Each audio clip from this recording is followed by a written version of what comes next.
Hello everyone. Today I wanted to make a video on climate change, my opinions, views on climate change.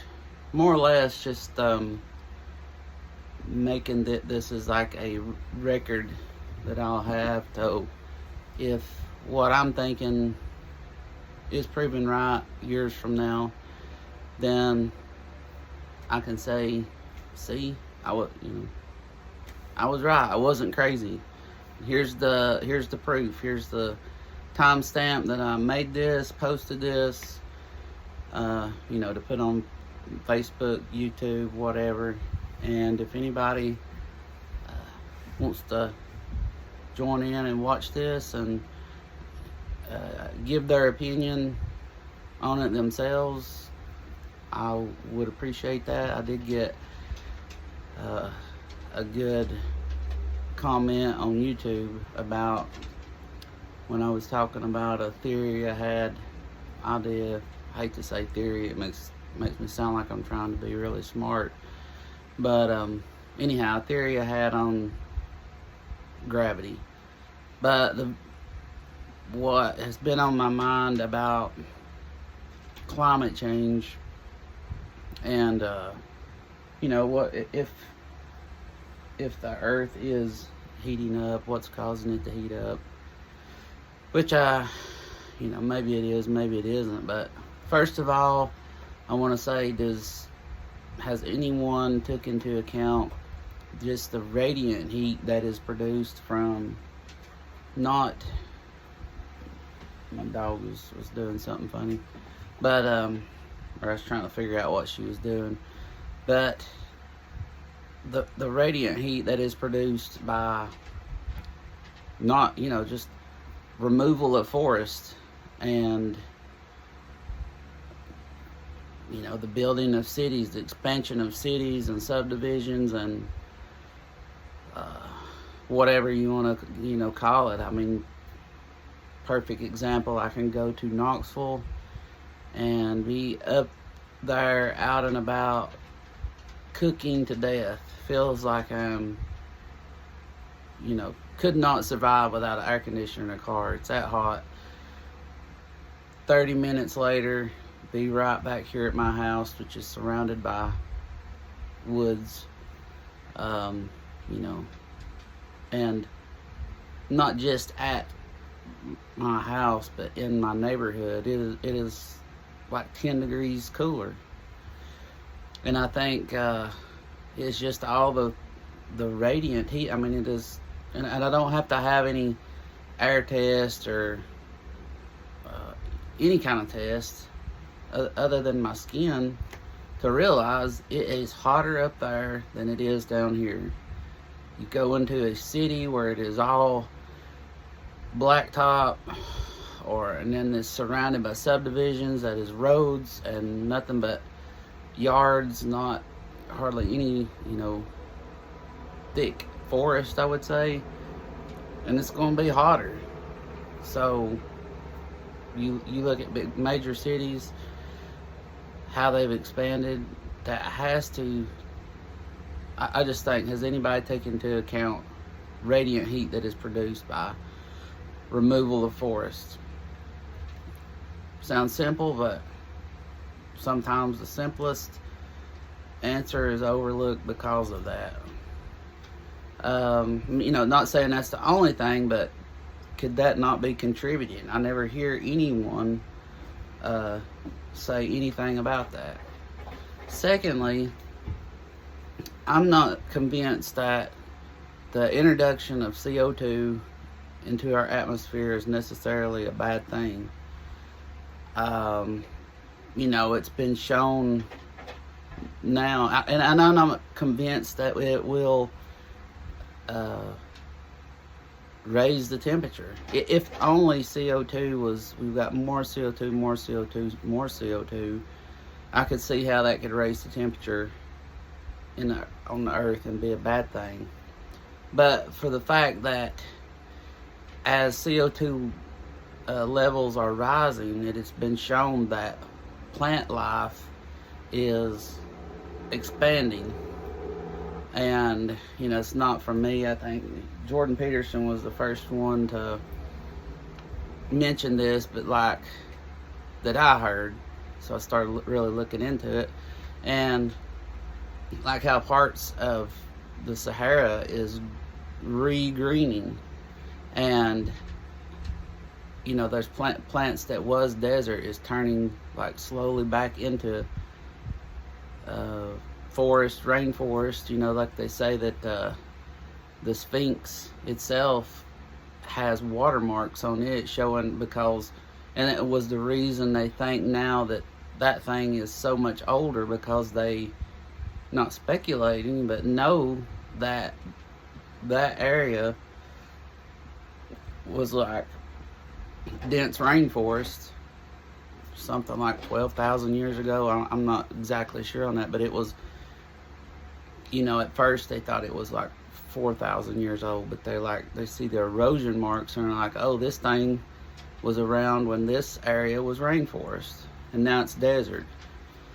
And it just makes me, I think of that, and then I think of like, okay, if all this CO2 is not, then it's not absorbed into the earth, which if you had, say, the earth, and there was no deserts on the earth, and all the CO2 was locked into plant life, which it will be, you know, trees or plants are like CO2 storage sinks.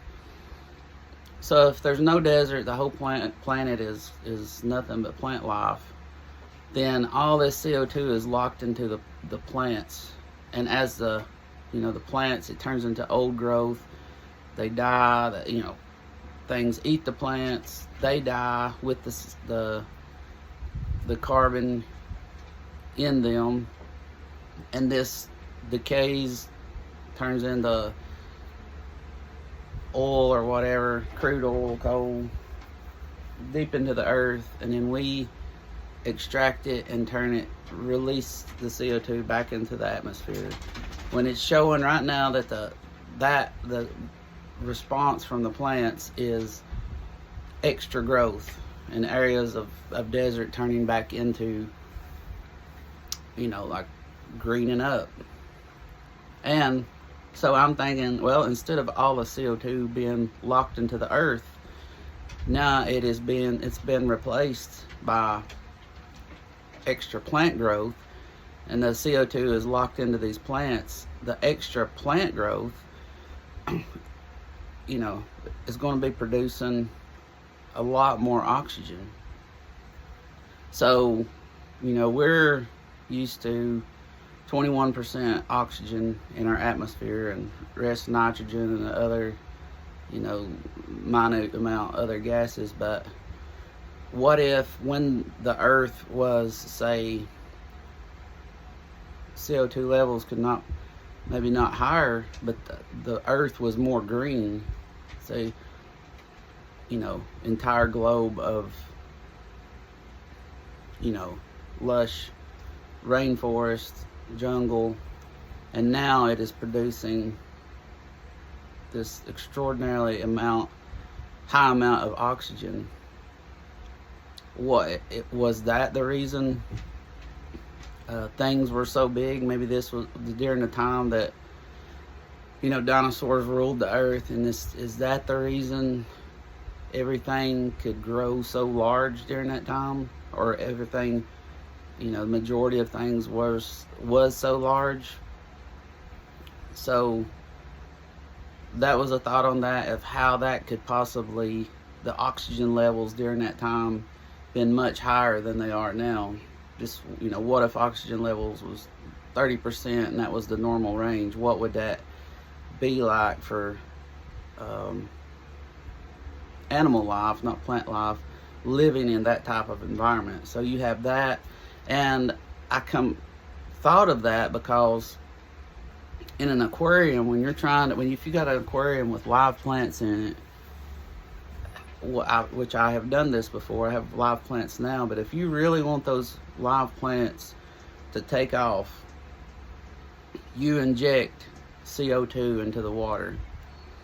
And in fact, they grow so well. When the CO2 is being injected in the water, the plants produce so much oxygen. I actually have the plants I had on video doing this.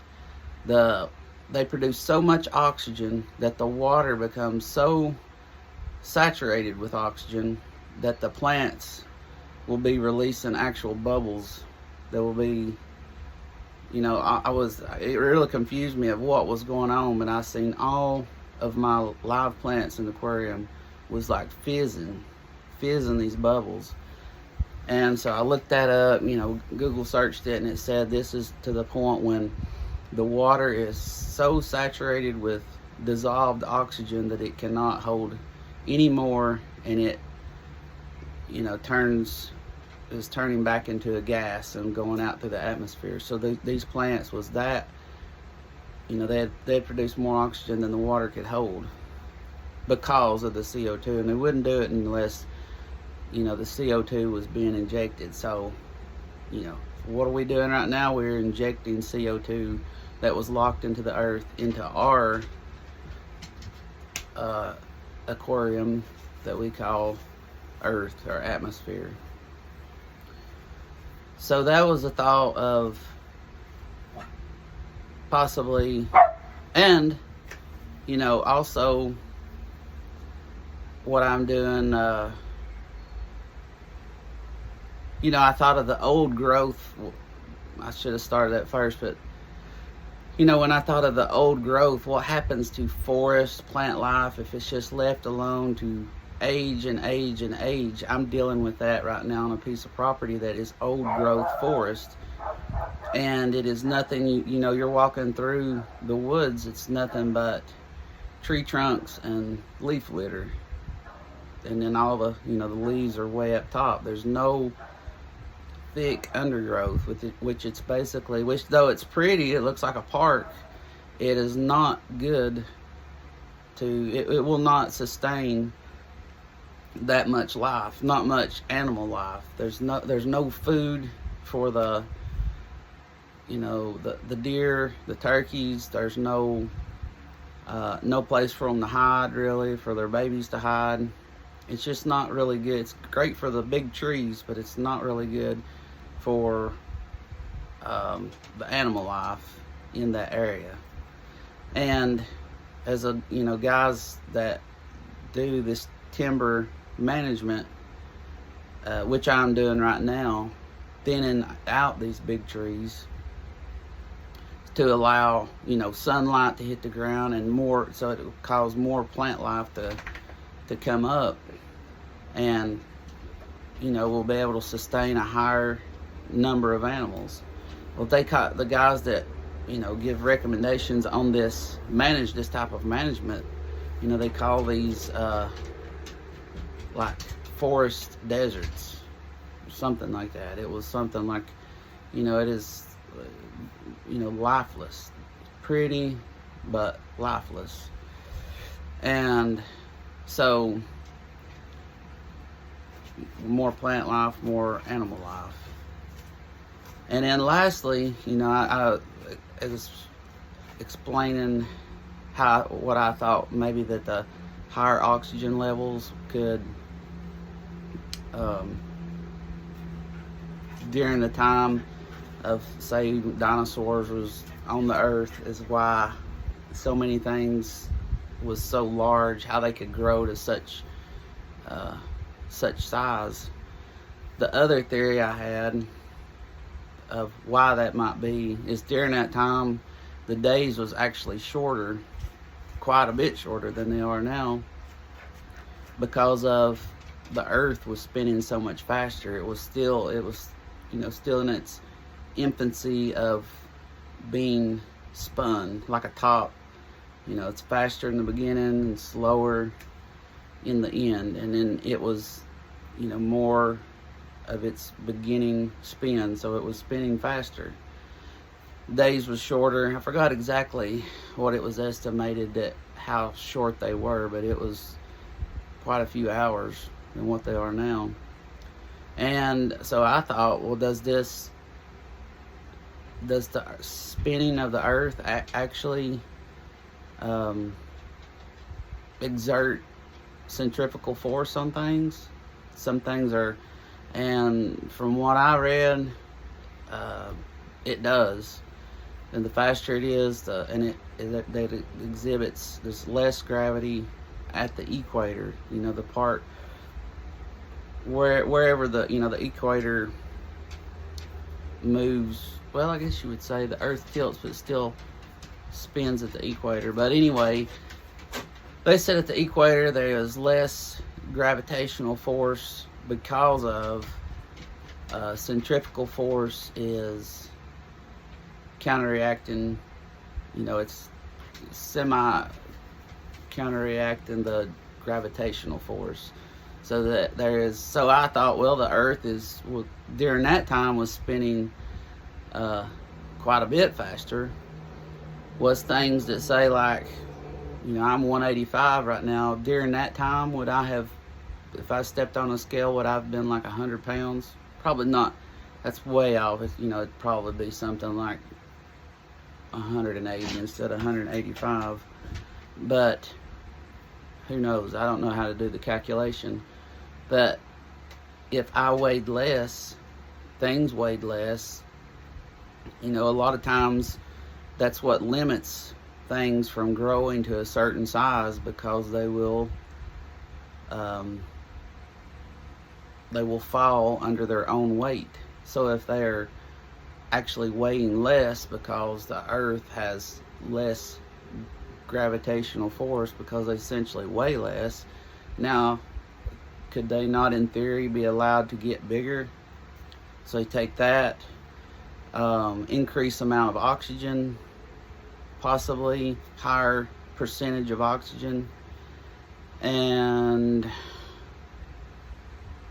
I believe that was about, I know there was something else, but I cannot think of it. Anyways, that's just my thoughts.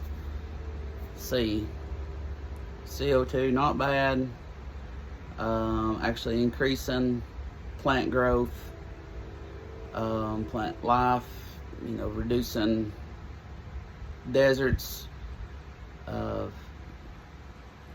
Smaller size, increasing areas of plant growth, which possibly could be increasing oxygen levels. And has anyone thought of radiant heat as a source of increased radiant heat due to deforestation, to increase the Earth's temperature and higher oxygen levels? Is that the reason when dinosaurs was on the Earth? Is that the reason things were so large then? There's so many things.